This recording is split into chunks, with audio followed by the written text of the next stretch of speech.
Eu sou Matheus, sou coordenador local aqui do programa CCBB Educativo, em Belo Horizonte. É um prazer recebê-los aqui nessa noite, nessa ação especial, né, da 17ª Semana de Museus. Eu sou Francisca Cavorale, eu sou coordenadora geral, uma das coordenadoras gerais. Eu divido a coordenação geral e artística do programa CCBB Educativo com a Samanta Moreira, que hoje está em São Paulo. E a gente, junto com o Matheus, eu também sou diretora, coordenadora do JACA, né? Nós três somos da diretoria do JACA, Samanta, Matheus e eu. O Transversalidades hoje, que é esse curso, está acontecendo em 3 lugares, em Brasília, São Paulo e aqui, né? A gente tentou fazer uma conjunção entre os trabalhadores do programa para apresentar um pouco a trajetória do programa, sim, mas muito pensando nessa reflexão que a gente pode fazer considerando o tema da Semana de Museus, né, do futuro das tradições, trazendo para uma leitura mais ampla da relação do centro cultural, do museu, com a cidade, com as escolas, com a vida de uma forma geral. Então, desde abril do ano passado, 2018, o JACA, que é o JACA Centro de Arte e Tecnologia, é responsável pelo programa educativo do CCBB, das 4 sedes do CCBB, né? Que é Belo Horizonte, Brasília, Rio de Janeiro e São Paulo. Desenvolvendo ações que estimulam experiências, criação, investigação e reflexão através de processos pedagógicos, artísticos e curatoriais. Essas partilhas acontecem por meio de trocas culturais e metodologia da educação que garantem acesso amplo e inclusive ao patrimônio em sua diversidade. A programação se estrutura por meio de 4 eixos principais que dialogam com exposições e demais agendas dos centros culturais do Banco do Brasil. Destina-se a todos os públicos com ações inclusivas e afirmativas para estreitar as relações com a comunidade escolar, educadores, pessoas com deficiência, famílias, organizações não governamentais, artistas, movimentos sociais, profissionais do campo das artes, cultura e interessados. A gente começou o programa há um ano, né? Então, e começamos de um jeito bem corrido e afobado, assim, mas foi um ano com muitas experimentações, assim, tanto no âmbito das programações quanto das mediações, né? Então, o programa educativo do JACA, primeiro, agora apresentar o JACA. Né? Uhum. Então, a gente, o que é o JACA? Por que o JACA está coordenando esse programa? Né? A gente colocou aí também umas fotos para entender esses 4 CCBBs, porque parte de uma pesquisa da trajetória do JACA, o JACA é uma associação hoje em dia, mas ele tem 10 anos, de entender o território. Né? Então, a gente tem 4 CCBBs, esse é em São Paulo, né, e a equipe de São Paulo, Brasília e a equipe de Brasília, o Rio e a equipe do Rio, e Belo Horizonte com a equipe de Belo Horizonte. E a equipe de Belo Horizonte. Então, isso para a gente perceber que... E aí a gente no JACA, também o programa estruturado partindo de uma tentativa de aproximação para trabalhar nesses locais tão diferentes, em contextos muito diversos, né? Assim, quase nada funciona do mesmo jeito, né? Nem as 4 cidades funcionam do mesmo jeito, os públicos são diferentes, as dinâmicas de trânsito do CCBB são distintas, a estrutura, a arquitetura, a relação do lugar da cidade com o patrimônio, né? Se existe um espaço público em que a gente pode ampliar as ações para fora do CCBB. Então, isso eram questões que interessavam a gente muito, e depois desse ano a gente pôde entender o que é próprio de cada lugar. Então, aí a gente no JACA, com a equipe que se reúne semestralmente, tentando criar uma unidade que depois se adapta a esses contextos, né? Então, a gente tem o que a gente chama de imersão. Ficou uma semana, todos os coordenadores locais, com a coordenação nacional, com uma grande equipe de comunicação, que é que faz o site, né, se a gente, quando começou, viu que existia uma demanda grande de colocar o educativo para as cidades, né? Assim, comunicar, como a gente comunicar com a cidade. E isso foi um exercício muito grande, tentativas de redes sociais, assessoria de comunicação, vídeos, Instagram, Facebook, o que funciona em cada lugar, newsletter, né? Quais são os cursos que a gente consegue preencher, entendendo que o JACA partia daqui de Belo Horizonte. Então, a nossa relação com a cidade era diferente, o público que a gente alcançava aqui era diferente. Nos outros lugares a gente foi construindo esse desdobramento das ações, né? Então, isso é a última imersão que a gente fez no JACA. Aí são parte desses, o que a gente chama de convite ativação, que são os impressos, propostas impressas, alguns desdobramentos que partem das exposições, né? Como uma opção a criar um catálogo de uma forma didática, a gente cria uma proposição. Então, os educadores, a gente vai distribuir depois um deles que a gente tem aqui agora. A exposição que está em cartaz aqui no CCBB, DreamWorks, não tem o convite ativação, mas normalmente todas têm. E a gente pega uma questão da exposição e transpõe numa proposta, ou em algumas propostas, né? Então, aí tem o dos que a gente fez esse ano, que algumas das exposições vieram para Belo Horizonte, outras não, né? Todos estão em PDF no nosso site.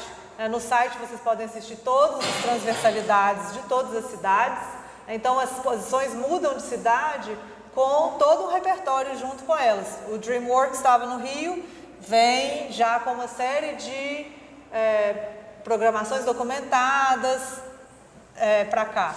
Ai Weiwei, que vai para o Rio em setembro, outubro, ela vai já com toda a programação documentada daqui também, né? Então, já leva para uma cidade com discussões que às vezes são locais, ou um recorte da exposição que trata de alguma questão na cidade, mas que também reverbera lá de uma outra forma, né?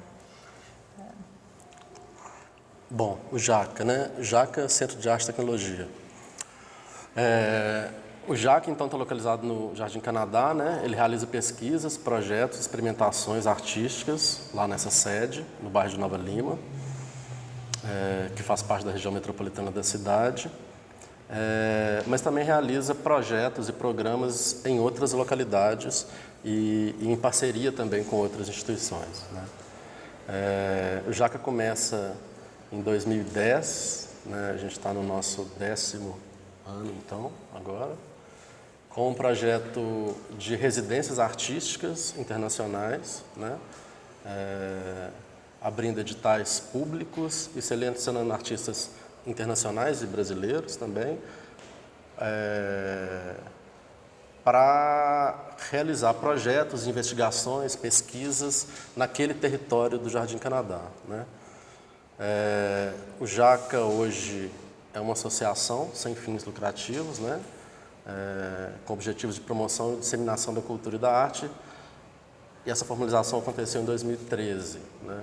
Então, ele passa durante 3 anos aproximadamente como um projeto, como uma experimentação mais pura, mas depois sente essa necessidade de se consolidar a partir do crescimento dos programas e da densidade que as coisas foram tomando, né?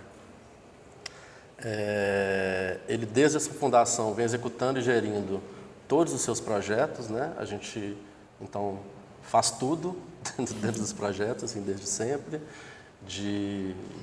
desde escrever, a prestar contas no final, mas gerir o projeto, a carregar as coisas, a montar, a desmontar, a fazer o acompanhamento dos artistas, a Documental? a documentar. Então a gente vem fazendo isso desde sempre, né?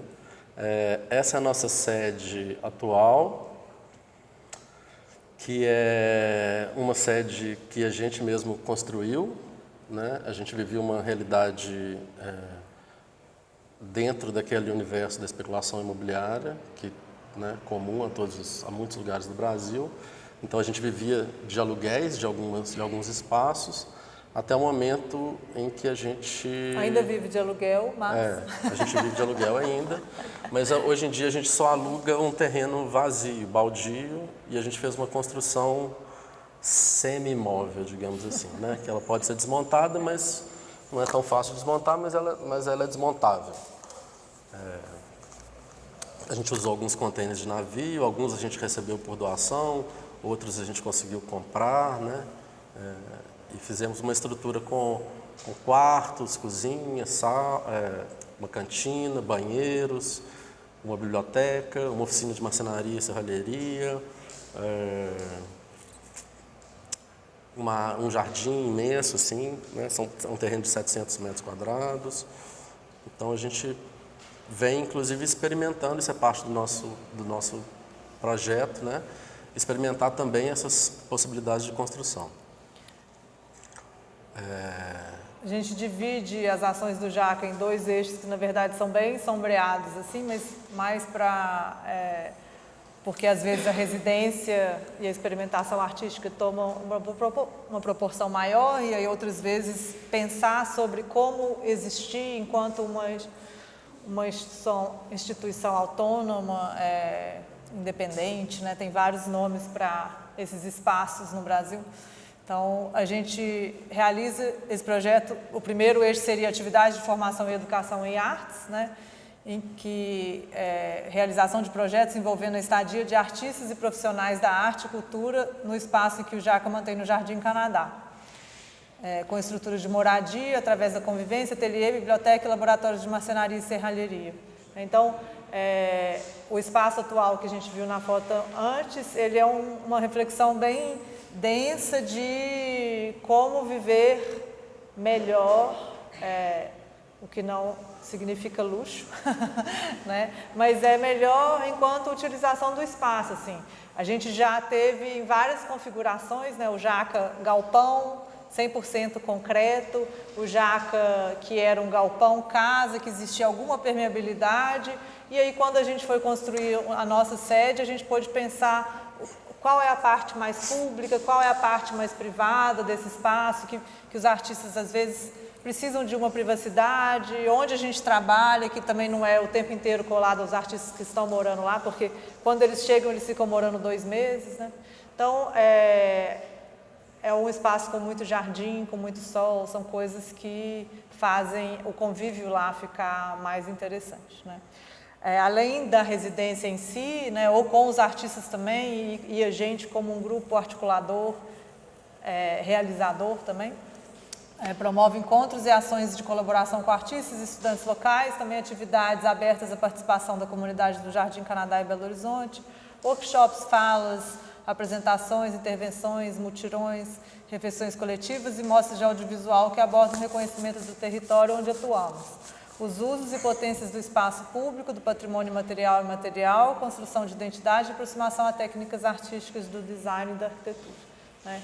Então, é um híbrido de um laboratório mesmo, de experimentação, que sempre tem um interesse no que está fora dali e dentro, né? O que vem para dentro, como que a gente sai. A gente eu vou deixar o Matheus falar do segundo eixo, que tem essas tentativas de tanto de manter o lugar, mas também de como a gente atua fora dele, né?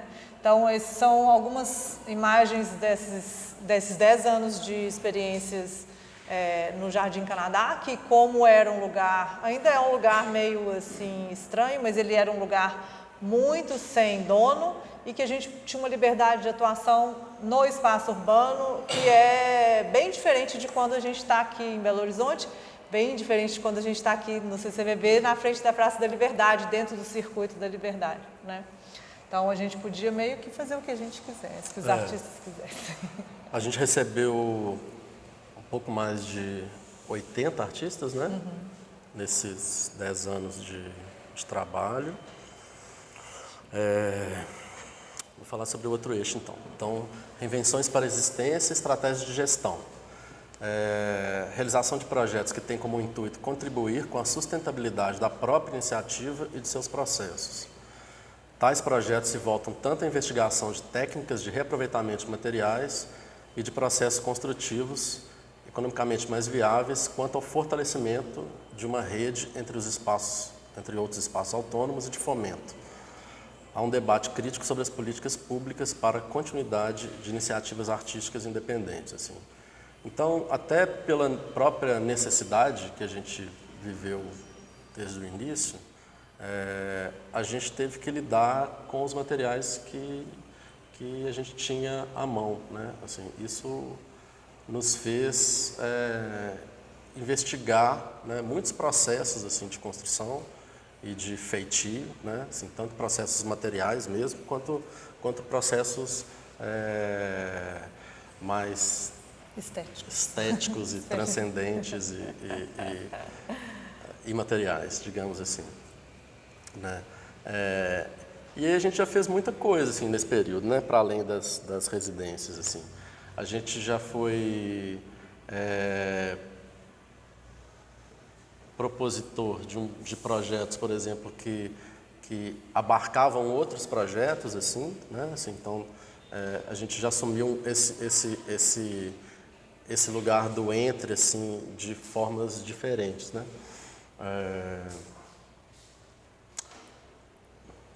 Hoje em dia a gente tem 2 grandes projetos, além da sede no Jardim Canadá. Um é o grande é o CCBB, o educativo do CCBB, e o outro é o Bolsa Pampulha no Museu da Pampulha. Né? O Bolsa começou em março e a gente tem um período de... É a primeira vez que o Bolsa é realizado através de uma parceria entre uma OSC, que é uma organização da sociedade civil, né? O JACA, por ser uma associação, é uma OSC. Então, é a primeira vez que o Bolsa é realizado em uma parceria entre uma OSC e a Fundação Municipal de Cultura. Então, o JACA participou de um edital em qual ele foi selecionado e a gente vem realizando desde março o Bolsa Pampulha. Seleciona-se 10 artistas, eles recebem uma bolsa por 6 meses e no final desses 6 meses a gente realiza uma exposição. Então, o Bolsa é um outro também potência de encontro para vocês que são aqui de Belo Horizonte, né? Diferente do programa educativo do CCBB, que existe em 4 cidades, o Bolsa é um projeto local. A gente também realiza ações uma vez por mês, ações mensais que são compartilhadas com o público, né? São falas abertas dos convidados que vêm e acompanham os artistas de alguma maneira. O Bolsa é da Prefeitura e ele é realizado essa vez em parceria com o JACA. Né? Ele é um projeto da Fundação Municipal de Cultura e do Museu de Arte da Pampulha. Essa é uma fotinha do JACA, sem telhado ainda, sendo construído. Então, a construção da sede é uma das estratégias de existência do JACA, né? Assim, o que mais se gastava dinheiro no JACA? Aluguel. Como a gente existe dentro, num contexto em que permite alugar-se um lote. Não é em todo lugar de Belo Horizonte que a gente consegue alugar um lote vago, né? Murado. Isso é o começo de tudo, era um lote. Então, a gente entendia que por 1/5 do preço que a gente pagava de um galpão, a gente podia alugar um lote. E como o JACA, como associação, gerava renda, né? Uma associação não pode gerar lucro, ela não divide os lucros, mas ela pode gerar lucro como renda e não dividi-los. Né? Então, assim, ela é incorporada nos bens da própria associação. Então, a gente pode comprar container, a gente pode comprar estrutura metálica para construir um galpão. E assim a gente foi montando desde os quartos, a cozinha, a marcenaria, a serralheria. Acho que depois também tem uma outra... Né, essa é uma outra parte de uma tentativa de reinvenção, assim, que é entender que muita coisa acontece dentro do Jaca e tem uma justificativa de estar lá dentro, mas a gente também entendia que muitas vezes a gente podia ir a outra instituição parceira ou outro lugar do bairro, que o bairro do Jardim Canadá é um bairro bem extenso.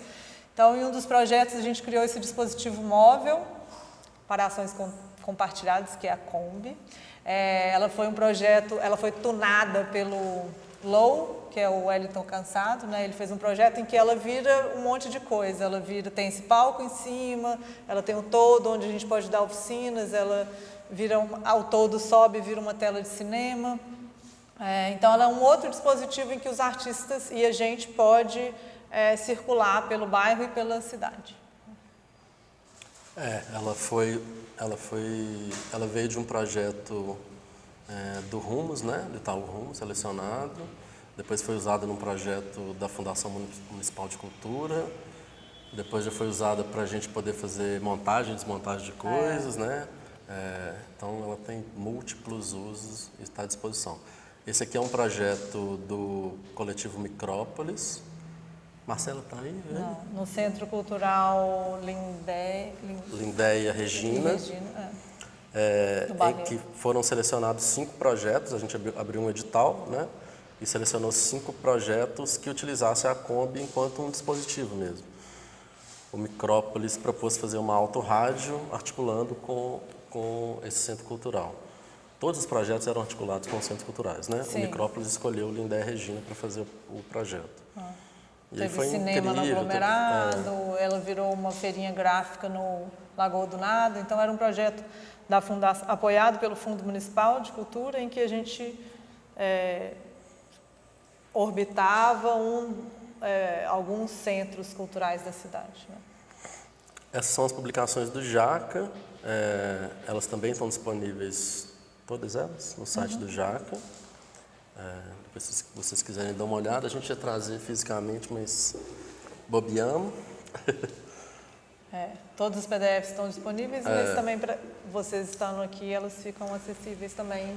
Podem entrar em contato, assim, se alguém tiver um interesse em ter físico. Essas 4 daqui da esquerda são espécies de registros anuais das ações, né? Não exatamente anualmente, mas contam muito do processo, assim, com alguns saltos, alguns percursos. Então, é 1, depois é 2,5, depois já não tem 3, é o 4, depois é o 5,5.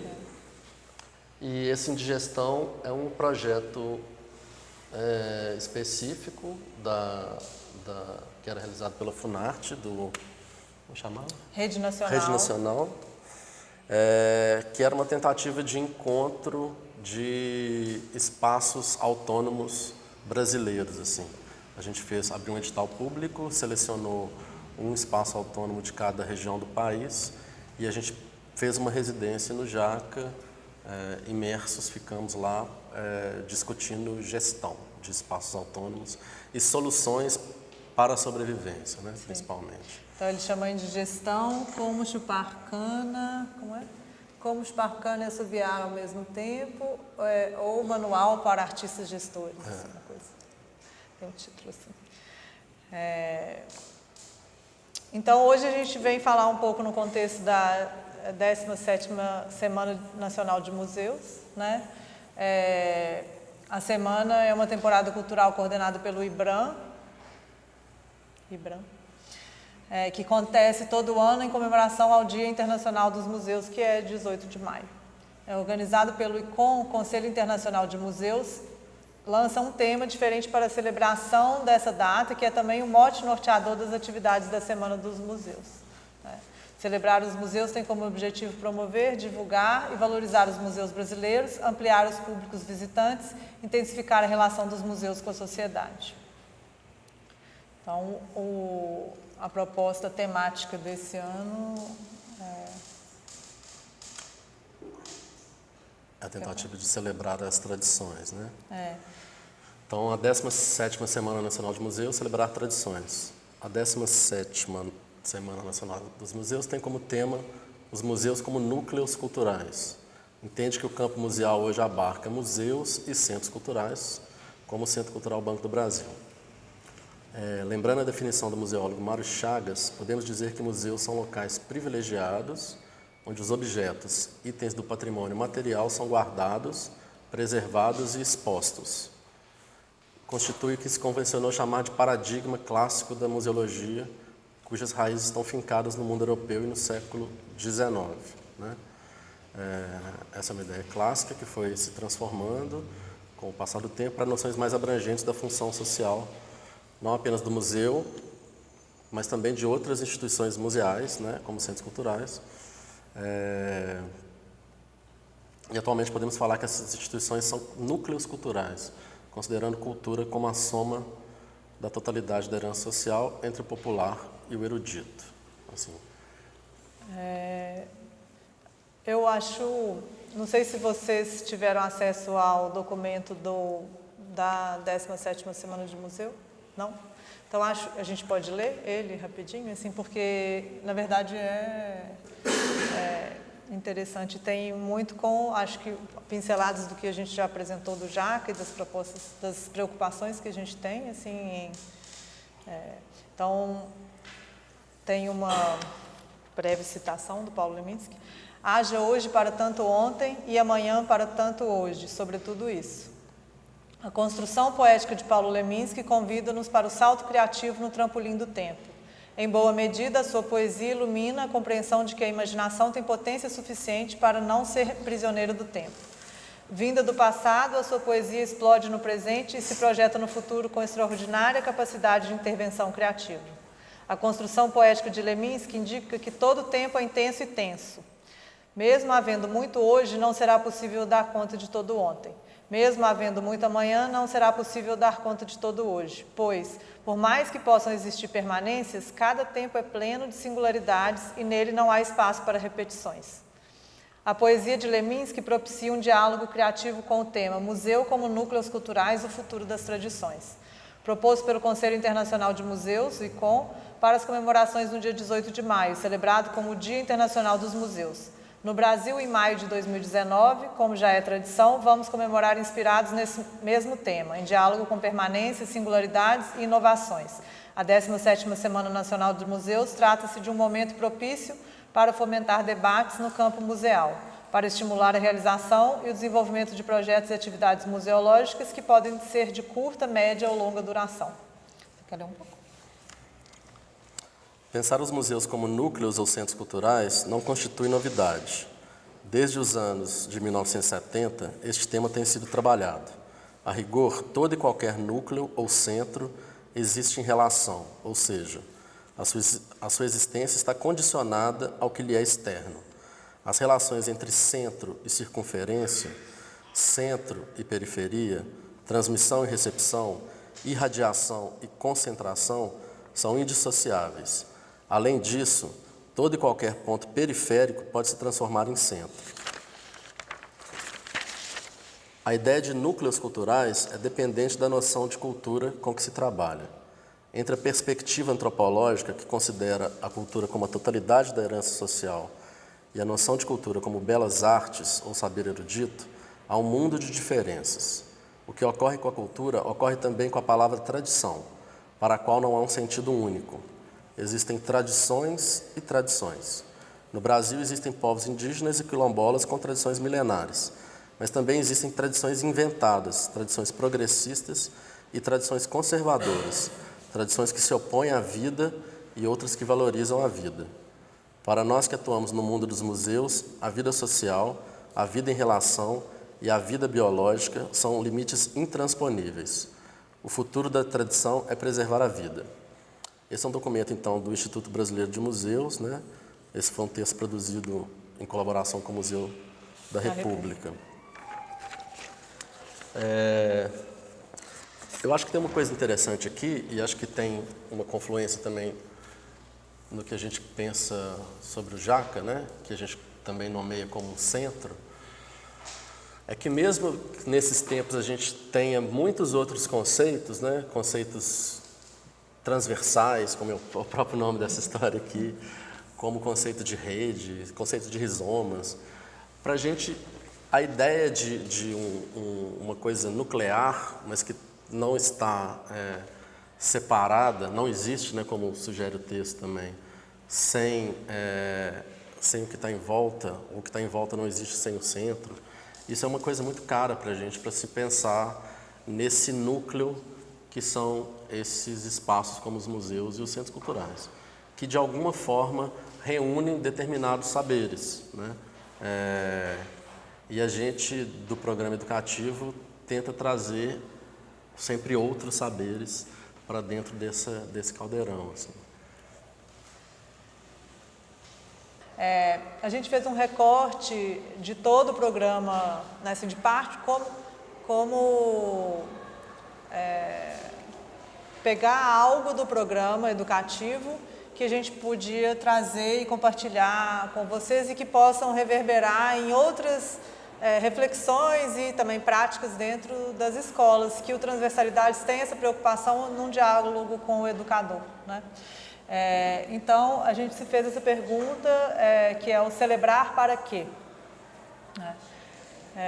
O que a gente celebra? A gente celebra as festas, as datas comemorativas, calendários que nos convidam a pensar sobre pessoas, grupos, causas, conquistas, desafios, desejos, né? O que celebramos e o que queremos celebrar. E aí, essa é a parte que fica mais diversa nas transversalidades que estão ocorrendo simultaneamente em todo o Brasil, nos outros centros, que o Matheus agora vai compartilhar algumas ações e algumas comemorações desse primeiro ano do JACA no CCBB, né? A gente entendendo que tanto as escolhas do que é celebrado e de como a gente cria esse espaço da celebração, também como o luto, como a comemoração, né? Mas em que é meio uma estratégia de abertura desses centros que são núcleos, né? Então, como a gente criar novos espaços, novos encontros dentro do CCBB. Então, agora o Mato segue. Então, a nossa primeira ação, né, quando a gente começou o nosso trabalho aqui no CCBB em Belo Horizonte... Primeira ação sendo o primeiro dia. Sendo o primeiro dia, é verdade. Nossa ação inaugural, né? A gente nem tinha uma equipe ainda constituída, eram apenas 4 educadores, né? Hoje a gente tem uma equipe de 4 educadores, eram 4 educadores, 2 coordenadores, né? Hoje a gente tem uma equipe de 4 educadores, 2 coordenadores e 14 estagiários, né?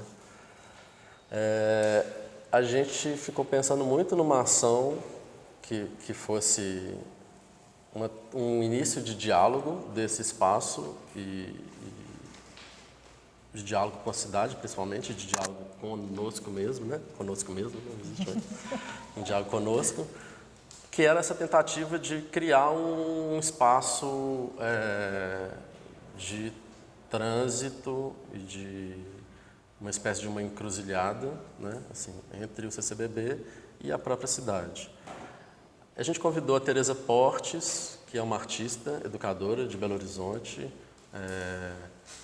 fundadora do Instituto Undió, que fica ali na Padre Belchior, que trabalha com uma multiplicidade de ações, mas entre elas ela realiza há alguns bons anos, uma ação que se chama Café na Rua. Não sei se vocês conhecem. Em que ela estende uma mesa coletiva de café. Com a mesma toalha de mesa. Com a mesma toalha de mesa que vai sendo bordada ao longo do tempo pelos participantes, né? Ela já realizou essa ação muitas vezes. Quase todo fim de semana. Mais de uma centena de vezes, mais do que isso. Desde eventos culturais a muita participação, ela tem uma atuação muito grande em movimentos sociais também, com MST, com quilombolas. Então ela faz essa mesa no meio da cidade, mas também em outros contextos mais de luta. E aí a gente colocou bem num espaço a gente montou essa história, né, bem numa fronteira do CCBB com a própria rua. Aqui é uma foto que fica nessa área do lado direito do CCBB, logo na entrada, né? E foi um espaço muito interessante porque era um diálogo com os trabalhadores do CCBB, com os visitantes do CCBB habituais, mas com os transeuntes, com os moradores de rua, com todo mundo que passava pela própria rua. Pela praça, se sentiu convidado a participar, né? E aí foi uma manhã muito festiva. E não sentiu, né? Assim, às vezes a gente tinha que também falar que se podia participar, né? Porque não é também entendido como um lugar em que né? Se às vezes tem uma coisa que não qualquer pessoa pode entrar. Então, de criando esse entendimento de que é permeabilidade. Que é aberto, né? E que é para todo mundo. Porque a gente está num lugar com uma arquitetura muito imponente, assim, né? E era um antigo palácio de justiça da cidade. Então, eu fico imaginando que era um lugar também que não era muito convidativo, propositadamente, para que as pessoas entrassem, né? Então, como quebrar essa estrutura, entre aspas, né? Assim, não fisicamente, mas como quebrar no imaginário, como quebrar no afeto, né? Assim, que as pessoas têm por esse lugar. E aí a Tereza trouxe essa ação maravilhosa, assim, que ela tem uma coleção de xícaras que vai recebendo ela vai recebendo várias doações. Ela trouxe um café, uma parte das coisas, mas as pessoas também trouxeram quitutes e quitandas, né, para colaborar. Tem outra foto? Essa aqui é a Tereza, com paparazzi aqui atrás. Tem o videozinho, vamos ver, tem um videozinho curtinho de... Acho que é 1 minuto. 1 minutinho. 2 minutos.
Bom, essa ação aconteceu em abril do ano passado, 21 de abril. 21 de abril. O Múltiplo Ancestral é uma ação do programa educativo que acontece mensalmente. Muitas coisas já aconteceram. A gente já recebeu o grupo Serelepe. A última que aconteceu foi um artista ceramista, Benedict Weist, que fazia cerâmica no trouxe pátio um do torno, CCBB, assim, para considerar um pouco dessa história da experiência, né, assim, de trazer os processos também para que o público também possa conhecer, né, os processos de criação artística. Era o final da exposição do Ai Weiwei também, que tem muitas experimentações escultóricas, né? Então a gente tenta pegar assim alguma aproximação, às vezes é bem tênue, outras vezes são mais óbvias, com a exposição para a nossa programação, seja no Múltiplo Ancestral, que trata disso, de outros saberes, de mestres e de outros encontros dentro do centro, ao Transversalidades, que é mais uma aula formal, né? Então existe sempre essa tentativa de pegar um fio da exposição e tentar expandir assim, para uma outra conversa, outros assuntos, outras possibilidades de diálogo, né? E o Múltiplo é o programa em que a gente trata com muito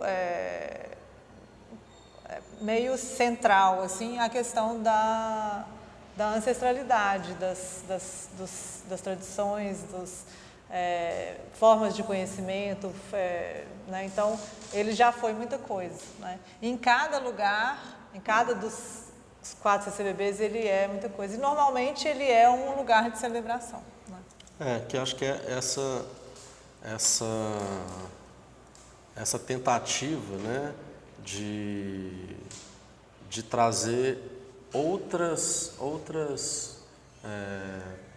produções, trazer uma outra cultura que não esteja inscrita nessa cultura das belas artes, simplesmente, né? Assim, da gente pensar a cultura popular, de pensar a cultura urbana, esses saberes ancestrais dos mestres e das mestras. Enfim, vamos falar de cultura de uma forma como a gente acredita, né? Uma outra ação que a gente acha muito interessante, e que bom que a Núria está aqui hoje, que a Núria é arquiteta também, arte educadora, né? Junto com o André Perillo, que é o marido dela, que é marceneiro, meu colega de profissão, antropólogo. Eles têm um projeto que se chama Brotas Oficina, né? E a gente os convidou para pensar uma ocupação de uma área aqui do CCBB, né? Celebrando, já que a gente está falando de celebração, o Dia Internacional do Meio Ambiente,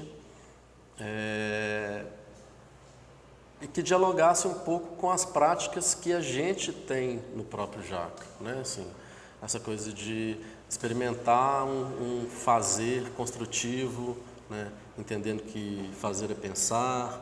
Então, a Núria e o André trouxeram uma proposta muito bonita de ocupação desse espaço, tentando transformá-lo vocês chamaram de entre, né? Assim, de pensar no espaço que está entre o CCBB e a rua, um espaço convidativo, e que de fato se tornou assim, né? Para os trabalhadores do CCBB, principalmente, para os trabalhadores da limpeza, os carregadores, seguranças, era um espaço que era muito usado por eles. Mas era uma ação temporária que a gente conseguiu manter por cerca de um mês, né? Então era uma oficina construtiva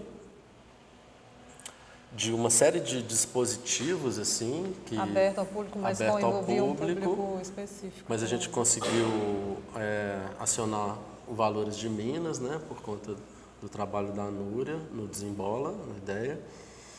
E a gente propôs uma série de dispositivos que as pessoas mesmas criaram, desenharam, né? Então tinha desde bancos, uns bancos coletivos, a jardineiras, a floreiras, uma pérgola, né? Um banco com uma pérgola. E aí durante 2 dias a gente construiu isso aqui. Então foi uma produção bem intensa, 2 tardes na verdade, né? Foi bem legal, assim, e as pessoas usando ferramentas pela primeira vez, né, assim, concebendo os projetos, materializando as ideias, muitas vezes pela primeira vez, foi bem incrível, assim. E ver o espaço vivo, eu fiquei procurando uma foto que tivesse as pessoas usando depois, mas nessa correria acabei não encontrando. Mas era um espaço que era muito vivo, assim, durante o tempo que ele permaneceu, né? Ele acabou ficando por mais tempo, um pouco no entendimento do próprio CCBB, porque a questão, a gente trabalha nesse descompasso de que pode tudo no Jardim Canadá e em um lugar que tem uma preocupação muito grande com segurança, com coisas inflamáveis, não é? E na verdade, pôde estar por mais tempo, assim, né? Então, também um entendimento de que, olha, aconteceu alguma coisa interessante aqui. Sim. Uma outra ação que a gente separou, que a gente queria trazer, para a gente foi uma ação muito interessante, assim, né? No Canteiro Aberto isso também aconteceu, assim, porque a gente também, como o projeto estava bem no início, né? O Canteiro Aberto aconteceu 2 meses apenas após o programa começar, a gente ainda estava no momento de reconhecimento do próprio espaço, né? O reconhecimento da equipe consigo mesma, né? Então, foi um projeto que a gente conseguiu integrar, acho que a gente, né, nós conseguimos nos integrar ao CCBB de uma forma muito honesta com a proposta que a gente trouxe, assim, sabe? A festa junina foi uma mega produção, na verdade, assim, um convidado que se desdobrou em milhares de convidados, milhares de demandas, mas foi um momento de comunhão da equipe, assim, também, né? E de um público em que a gente não tinha muito, né? Assim, a gente teve uma intensa, muitas estratégias e muitas tentativas de como ter público para as ações do educativo, né? Isso foi uma construção que no começo parecia assim, e aí foi acontecendo. Então, conseguir extrapolar o CCBB, usar esse espaço fora, né? E conseguir ter muitas pessoas para interagir, né? Assim, então tinha desde brincadeira e todas as brincadeiras tradicionais da festa junina, né? Corrida do ovo, pescaria, né? O Léo Ladeira, que é brincante, multiartista, palhaço, educador. E que tem esse poder magnético de ir juntando muita gente em volta, né? Aí o Léo foi um grande articulador dessa festa junina, assim, ele conseguiu reunir outros personagens para essa história, chamou a Beatriz Mirra para contar histórias, chamou a turma do Teatro Cabana, de Sabará, que trouxeram para fazer o forró, e ele é puxador de quadrilha, então teve uma quadrilha depois, nesse CBB, né? Então a gente conseguiu... Não, deu trabalho demais, gente. A gente não vai fazer desse jeito mais não, sabe? Assim, porque a gente estava aprendendo também, né? Porque a gente vinha de uma realidade do Jaca, em que a gente fazia tudo. Mas né? Era um evento a cada 2 meses.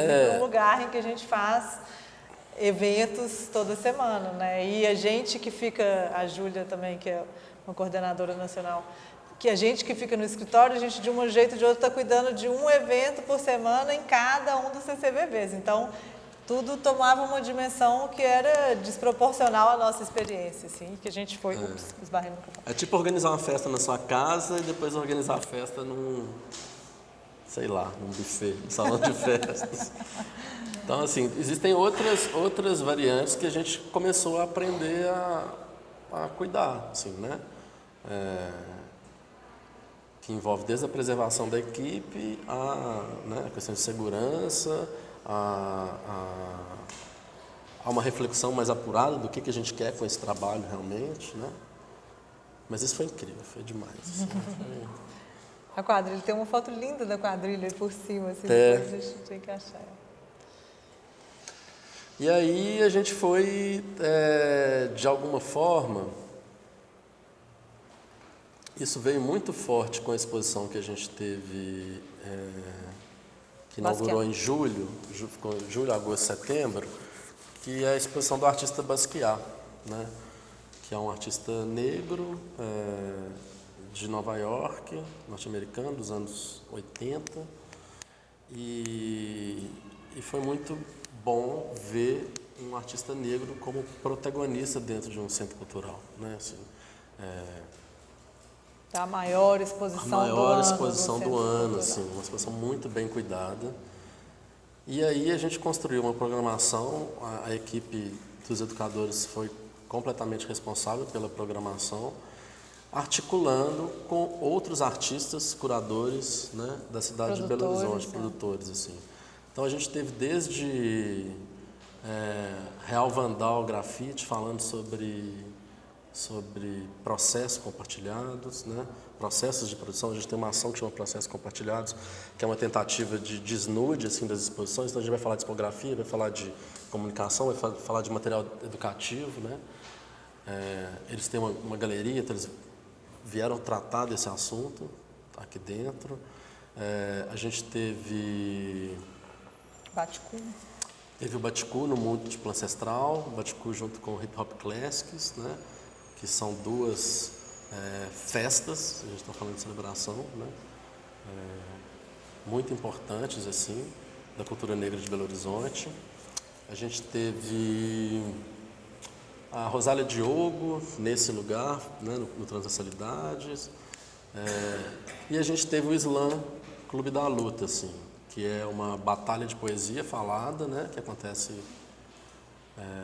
no mundo há 30 anos. Em Belo Horizonte, o Slam, que é capitaneado pelo Rogério Coelho, acontece desde 2014.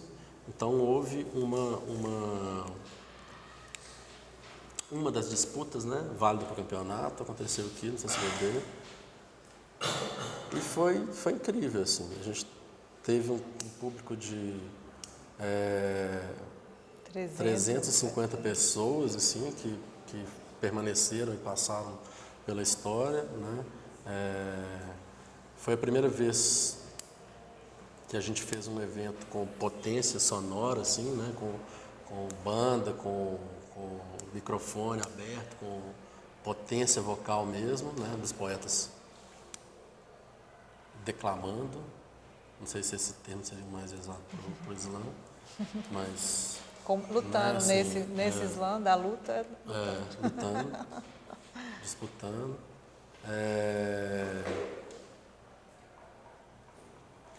E foi um momento incrível, assim, de pensar um protagonismo diverso mesmo, né? Assim, de pensar muitas falas possíveis aqui dentro do CCBB, né?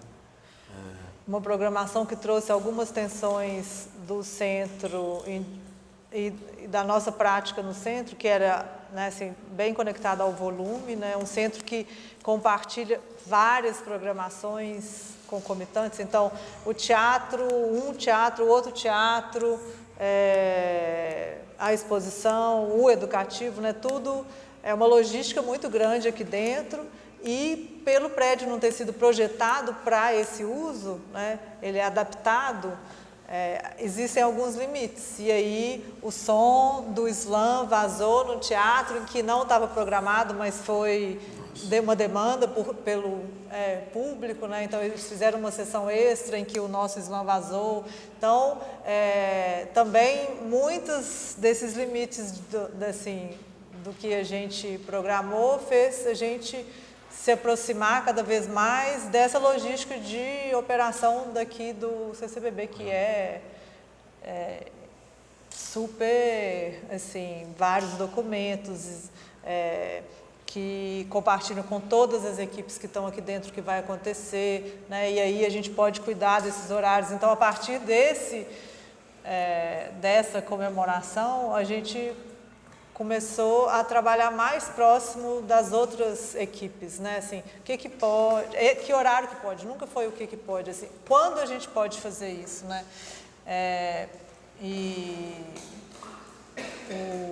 O slam foi o início, o Baticu também, depois, né? Mas já foi vamos fazer em outro lugar, porque aí não vaza, né? Mas também quais são os limites disso, de trânsito de pessoas, em que agora, por exemplo, para uma exposição, como o DreamWorks, é bem interessante, porque todas as equipes param para entender como vai funcionar a fila, se a fila é aqui, o que ela vai bloquear, então qual porta que abre, qual que fecha, né? Então, para a gente foi dessas lições, assim, também, né? De estar aqui dentro, de compartilhar o tempo com o CCBB. Há uma outra ação que a gente trouxe para exemplificar também, já caminhando para o final, Vai ter mais um slam?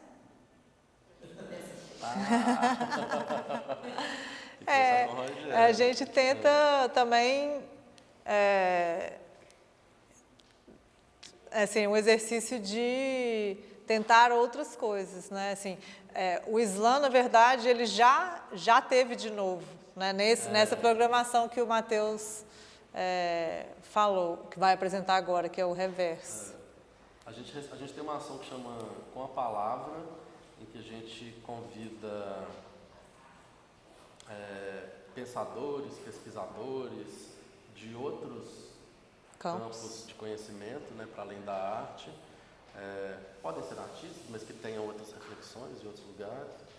E na exposição Construções Sensíveis, que tratava de arte concreta, a gente chamou um poeta de Belo Horizonte, que é o Renato Negrão, né, que propôs uma leitura da exposição, uma visita mediada, né, em que ele pensou um roteiro circulando pela galeria, mas que ele trouxesse a poesia concreta. Assim. Era uma exposição concretista, né? Era Construções Sensíveis, então... mais dura, densa, assim, densa num certo sentido, né? E o Renato fez uma proposta maravilhosa, assim, que já era o nosso desejo de pensar essa articulação com outras linguagens, né? Então vocês veem eventos musicais, né?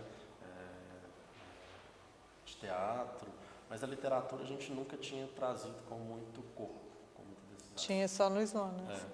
Inclusive o Renato é muito responsável por isso, ele nos ajudou a pensar, a mapear alguns saraus por um projeto que ele desenvolveu tempos atrás na Praça da Liberdade, né? E a gente convidou 5 coletivos, 5 grupos de saraus da região metropolitana para proporem saraus acontecendo aqui no CCBB, né? E aí foi o nosso sarau de Sarzedo, né, com o Binho Yoko, Sinalizarte, que foi uma iniciativa do Hélio, que é nosso educador, né, junto com a Laís Drummond, o Wendel também, que é nosso educador, e quem estava mais? Acho que eram vocês 3, né? Que era uma tentativa a partir, né, foi uma tentativa maravilhosa, uma tentativa executada, realizada, a partir da experiência. de uma experiência que a gente teve também com um outro convidado, que é o Leonardo Castilho, que é educador museal, não sei se vocês conhecem, um educador surdo do MAN de São Paulo. Ele esteve aqui fazendo com a palavra. E uma formação com a equipe. E uma formação com a equipe. E ele e o Hélio, na ocasião, apresentaram algumas poesias visuais, né? Foi muito bonito assim, de se ver. O Hélio ainda continua fazendo isso. Eu sugiro a vocês que façam as visitas mediadas em Libras para acompanhar o trabalho. A gente tem 2 horários semanais de visita mediada em Libras.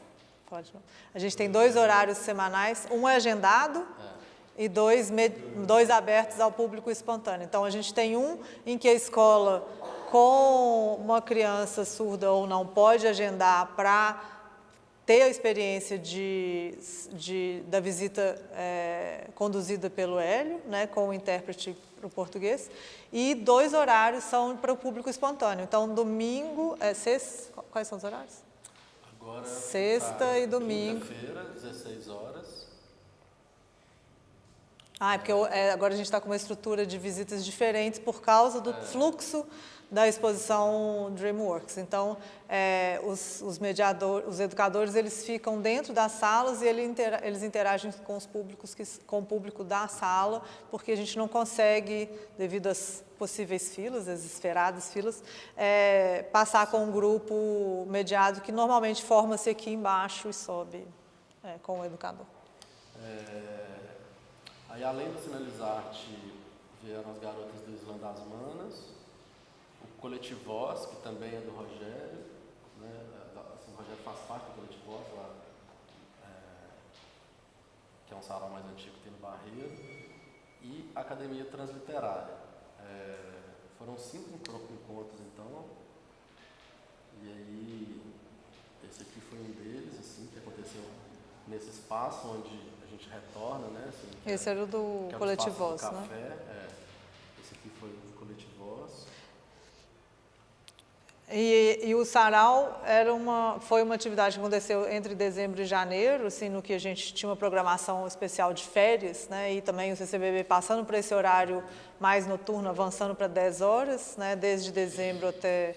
E aí ficou permanente esse horário de 10 às 10. Mas também entendendo, ele é muito parte dessa aproximação da logística do espaço partindo do Slam, né? Então, onde pode, onde cabe, qual tipo de, né, assim, entre todas as programações que o CCBB tinha nas férias, onde cada sarau podia acontecer, né? Então, o primeiro foi também nessa sala e que ele... Chovia, né? A gente ficou tinha assim, isso. tendo que lidar com a história do tempo, querendo fazer do lado de fora, mas acho que nos 2 primeiros choveu. E aí a gente foi para essa sala, Acho que a gente fez os 3 primeiros aqui, só o do Coletivo Voz. o das Manas. Hã? Não, teve um que foi Das Manas aqui. foi aqui. Não, foi Transliterárias o último. foi aqui. Transliterárias foi aqui. Por conta desse, né, tempo do verão, a gente tem que lidar com isso também. Assim. Bom, Falando sobre o público rapidinho, nesse caso, vinha o sarau com um ônibus que a gente oferecia para trazer o público que participasse daquele, né, porque eles eram distantes, assim, eram um em Sarzedo, outro no Barreiro. Então, eles vinham já com mobilização de um público deles, nesse exercício muito de criar esses encontros, né, de pessoas que normalmente não acessam aqui ou que também vêm, mas num fluxo diferente devido a todas as dinâmicas urbanas que regem a nossa cidade, né? Assim, a política, a cultura e os espaços culturais, eles estão muito condicionados ao fluxo da cidade. Então, como chegar ao CCBB, como chegar ao Palácio das Artes, como chegar ao Museu da Pampulha, à Casa do Baile, são experiências muito distintas, né? Então, o sarau foi um pouco esse exercício de criar um fluxo entre diferentes regiões de Belo Horizonte com o CCBB. entre núcleos, né? Núcleos culturais diferentes. distintos.